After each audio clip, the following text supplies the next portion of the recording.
Hello, this is Reverend Don Lewis coming to you from beautiful Florida. And today our question comes to us from Abigail Hester. And Abigail has 3 related questions, and they are these. First, Abigail asks, is there a place in the Correllian tradition for transgender people? Secondly, Abigail asks, is there a particular pantheon I would recommend to transgender people? And thirdly, Abigail asks if I could comment on the Dianic tradition and its position against transgender people. And I will attempt to answer these 3 questions to the best of my ability from my Correllian point of view. And the first question, is there a place in the Correllian tradition for transgender people? Absolutely, whatever place they would like to fill. It is a matter of what they aspire to, what their abilities are, what their talents are. We do not discriminate. And a transgender person could find any place in the tradition they wish to find. We actually have a number of transgender priesthood, also a number of intersex priesthood, and it is not in any way an impediment to their position. We regard people as being people, and we are concerned with people's character and abilities, and that is what influences your trajectory in this tradition. Now, the second question, would I recommend a particular pantheon to a transgender person? And my answer is yes, the one they're attracted to. I don't think that it should make any difference in terms of your spirituality. I think that whatever pantheon that you might be attracted to will be perfectly fine for you. Now, if you were to ask me if there were particular deities I might recommend, there might be.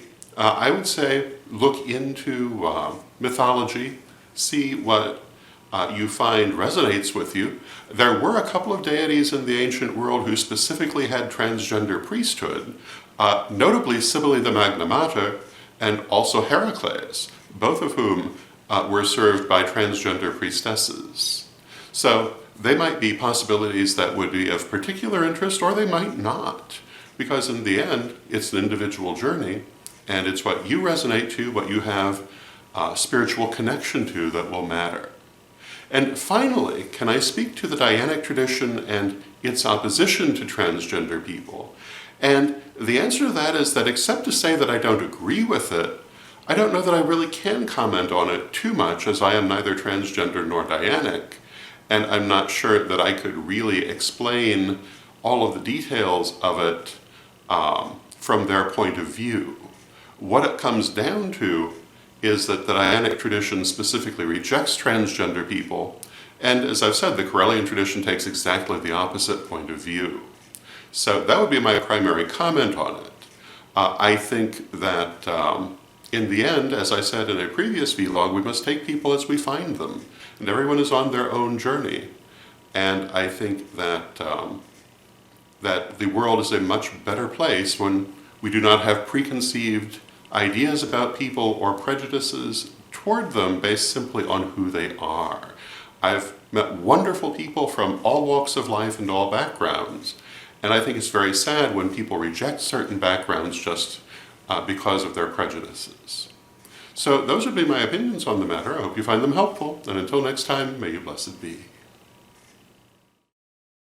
Psychic shielding, strengthening one's aura to keep out extraneous or unwanted energies.